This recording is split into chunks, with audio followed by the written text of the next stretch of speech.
Bonjour et bienvenue sur ce nouvel épisode d'Economics. Nous sommes le dimanche 15 septembre. J'espère que vous avez passé une excellente semaine et que ce début de mois de septembre se passe bien pour vous. Et nous, comme chaque dimanche, on est parti pour faire un tour d'horizon de l'actualité économique mondiale. Notez que ce podcast est soutenu par Quorum l'Épargne. Cette entreprise indépendante comprend l'importance cruciale pour chaque investisseur de bien saisir les enjeux de ses choix financiers. Pour cela, il est essentiel d'être bien accompagné et de trouver un placement adapté à son projet et à ses besoins. Depuis 2011, Quorum l'Épargne a aidé 120 000 nouveaux épargnants à investir 7 milliards d'euros dans des produits d'épargne compréhensibles et performants, tout en étant connectés à l'économie réelle. Je précise que ces placements comportent des risques spécifiques, notamment celui de la perte en capital. Je suis très heureux car nous partageons une mission commune, déjargonner et vulgariser les principes de l'économie pour rendre l'épargne accessible à tous. Ce podcast parraine ceux qui décident de rejoindre Quorum l'Épargne. Si vous êtes intéressé par leur offre et que vous répondez aux conditions du parrainage, donnez le code COSMOS, COSMOS, pour bénéficier d'une récompense de bienvenue.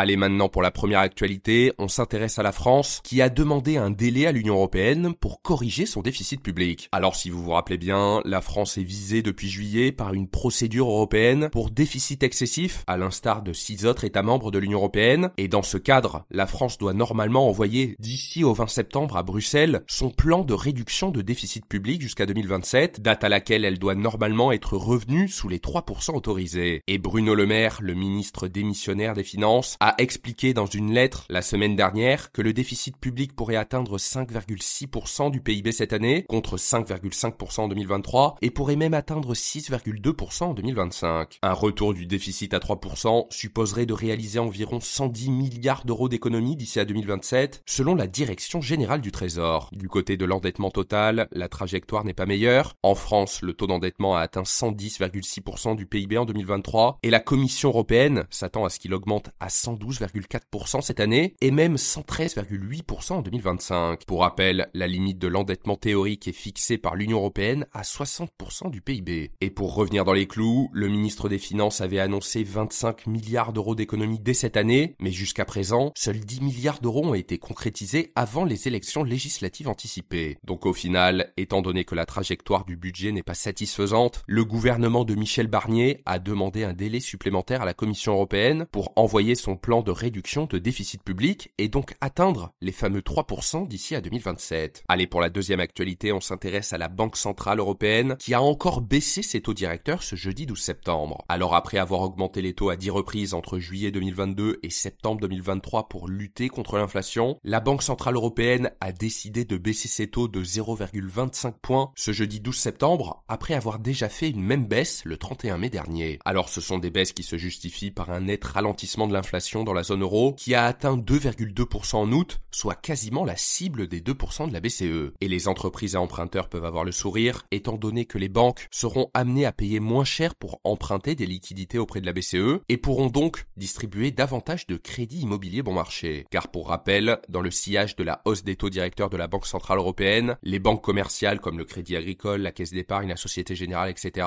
avaient pratiquement quadruplé les taux pratiqués auprès des emprunteurs, étant donné que le taux de refinancement de la BCE était passé de 0 à 4,5%. Alors pour bien comprendre, ce taux de refinancement s'applique lorsqu'une banque commerciale souhaite emprunter de l'argent à la banque centrale de son pays, et dans ce cadre, elle peut faire un emprunt sur une semaine au taux de refinancement. Et ce taux est désormais passé de 4,5% à son apogée en 2023 à 3,65% aujourd'hui. Et les analystes estiment même que ce taux pourrait tomber à 3,25% si les données macroéconomiques restent favorables d'ici à la fin de l'année. Et dans ce cadre, l'Observatoire Crédit Logement CSA table sur un taux moyen de crédit immobilier autour des 3,2% en fin d'année, contre en moyenne 3,6% en août dernier. Pour la troisième actualité, on part en Chine, où le pays va repousser l'âge de départ à la retraite pour faire face à une crise démographique. Alors l'âge légal de la retraite pour les hommes sera graduellement porté à 63 ans contre 60 ans actuellement, et celui pour les femmes passera de 50 à 55 ans, ou de 55 à 58 ans selon le type de travail exercé, a annoncé cette semaine l'agence officielle officiel Chine Nouvelle. Alors plus globalement, la population chinoise âgée de 60 ans et plus a atteint 297 millions de personnes en 2023, ce qui représente donc 21,1% du total des Chinois. Et elle devrait atteindre plus de 400 millions d'ici à 2035, soit plus que la population totale des États-Unis. Par ailleurs, le taux de natalité diminue en Chine. Dans les chiffres, le nombre de naissances a chuté de 5,7% en 2023, avec 9,02 millions de naissances. Plus concrètement, le taux de natalité a atteint un niveau de 6,39 naissances pour 1000 habitants, un nouveau plus bas pour le pays. Autre chiffre, fin 2023, la population nationale était de un peu plus de 1,4 milliard de personnes, soit une baisse de 2,08 millions par rapport à celle de fin 2022, a annoncé le Bureau national des statistiques. Et actuellement, chaque retraité en Chine est soutenu par la contribution des cotisations de 5 travailleurs, et ce ratio a diminué de moitié par rapport à il y a 10 ans, et devrait devenir de 4 pour 1 en 2030, et même de 2 pour 1 en 2050. Donc la réforme du système de retraite chinois, notamment le report de l'âge de départ à la retraite, est soutenue par plusieurs économistes du pays, qui expliquent que la réduction de la population active pour soutenir un nombre toujours plus important de retraités est insoutenable et doit être réformée. Selon les données du ministère des Finances du pays, 11 des 31 juridictions provinciales chinoises connaissent actuellement un déficit budgétaire lié aux retraites. Allez, maintenant pour la 4e actualité, on s'intéresse aux pays européens où l'on travaille le plus. Et contrairement à ce que beaucoup pensent, un Grec travaille en moyenne 40% de plus qu'un Allemand. C'est ce que nous apprend un rapport de l'OCDE avec 1900 heures de travail par an en Grèce, contre 1340 heures en Allemagne et 1490 heures en France. Le pays est en première place d'Europe en termes d'heures travaillées, avec une moyenne de presque 40 heures par semaine par employé. Et l'écart risque bien de se creuser. Athènes vient de voter une loi qui autorise le travail de 6 jours par semaine dans l'industrie, et les salariés seront payés 40% de plus ce 6e jour et 110% de plus si c'est un dimanche ou un jour férié. Alors 2 éléments permettent d'expliquer pourquoi les Grecs travaillent autant. D'abord, les salaires ont fortement baissé après la très grave crise économique de 2010 à 2015, et afin de retrouver une rémunération acceptable, certains ont décidé de travailler davantage, étant donné que le choc économique a été terrible et que les habitants ont perdu 20% de leur niveau de vie pendant cette période. Ensuite, le pays fait face à un déficit de main-d'œuvre, d'une part à cause de la démographie et du vieillissement de la population, mais aussi à cause de la forte vague d'émigration qui a eu lieu après la crise. En fait, entre 2010 et 2022, il est estimé que 1 million d'habitants ont quitté le pays pour aller travailler à l'étranger, c'est presque 10% de la population. En 2023, le pays avait l'un des niveaux de vie les plus bas de l'Union européenne, avec le 2e PIB par habitant le plus bas en matière de pouvoir d'achat. Enfin, sur le front des bonnes nouvelles, le Premier ministre grec a récemment annoncé une hausse des retraites de 2 à 2,5% à partir de janvier prochain, et l'augmentation du salaire minimum de 830 € actuellement à 950 € d'ici à 2027. Pour la dernière actualité, on s'intéresse à la baisse des prix de l'immobilier qui se confirme au 2e trimestre 2024. Alors dans les chiffres, les prix des logements anciens ont fléchi de 4,3% en province au 2e trimestre 2024 sur un an, selon l'indice Notaire INSEE publié ce mardi 10 septembre. La chute est donc équivalente à celle du 1er trimestre, et dans le détail, les prix des maisons ont reculé de 4,4% et ceux des appartements de 3,8%, toujours sur un an. Ce sont les agglomérations de plus de 10 000 habitants qui souffrent le plus, avec un recul de 4,1% d'avril à juin, alors que le repli se limite à 1,1% dans les agglomérations de moins de 10 000 habitants et dans les zones rurales. Plus précisément, c'est en Île-de-France que les prix chutent le plus lourdement. Ils ont décroché de 7,2% au 2e trimestre 2024, toujours sur un an, après des plongeons de 8,1% au 1er trimestre 2024. Et cette baisse des prix de l'immobilier se traduit directement par une baisse des ventes. Très concrètement, le nombre de transactions immobilières dans toute la France était de 792 000 à la fin juin sur un an, contre 825 000 fin mars et 872 000 fin décembre 2023 selon l'INSEE. En revanche, les professionnels du secteur sont plus optimistes pour les prochains trimestres, avec les banques commerciales qui ont délivré 11,3 milliards d'euros de prêts à l'habitat aux particuliers en juillet selon la Banque de France, et c'est en fait 2,7 milliards de plus qu'au mois de juin et 4,4 milliards supplémentaires qu'en mars. Des chiffres qui vont donc dans le sens d'une amélioration du secteur de la transaction immobilière. On fera le bilan à la fin du 3e trimestre, je vous tiendrai au courant. Merci énormément d'avoir écouté ce podcast, vous êtes de plus en plus nombreux chaque semaine. Pensez à mettre une note avec les fameuses étoiles sur la plateforme sur laquelle vous l'écoutez, ça m'aide beaucoup à être mieux référencé sur cette plateforme. Merci beaucoup et on se retrouve dimanche prochain pour un nouveau tour d'horizon.